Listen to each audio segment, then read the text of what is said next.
Kita beralih ke informasi lain, Saudara. Rumah Sakit Polri berhasil mengidentifikasi 3 jenazah korban kebakaran Glodok Plaza. Salah satu diantaranya merupakan jenazah seorang pramugari Osima Yukari. Jenazah pramugari Osima Yukari akhirnya berhasil diidentifikasi oleh tim DVI berdasarkan hasil pemeriksaan dan pencocokan DNA. Selain Osima, 2 jenazah korban kebakaran Glodok Plaza yang berhasil diidentifikasi adalah Zuki Fitria Raja dan Aulia Belinda Harupak. Ketiga jenazah korban ini kemudian diserahkan kepada keluarga untuk dimakamkan. Dengan identifikasi 3 jenazah ini, masih ada 9 kantong jenazah dalam proses identifikasi di RS Polri.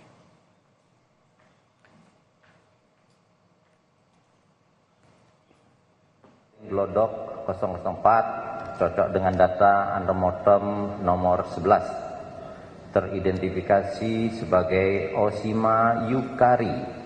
Perempuan 29 tahun teridentifikasi berdasarkan pemeriksaan DNA. Teridentifikasi sebagai Zuki Fitria Raja.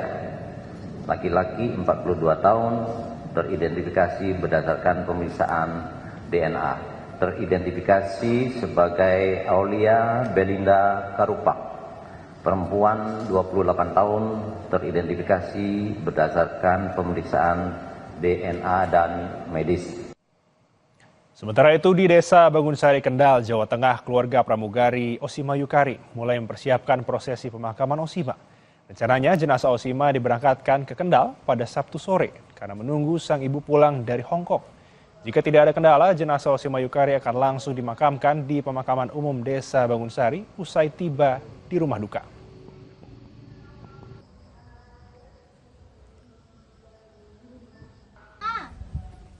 Di pagi saya juga sudah sowan Pak RT, Pak Lurah, minta izin tentang pemakaman. Terus ini sudah persiapan pasang teratak.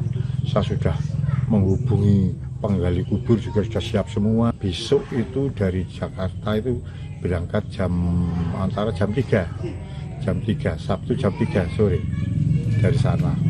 Ya kemungkinan sampai sini itu ya antara jam 9-10 malam lah.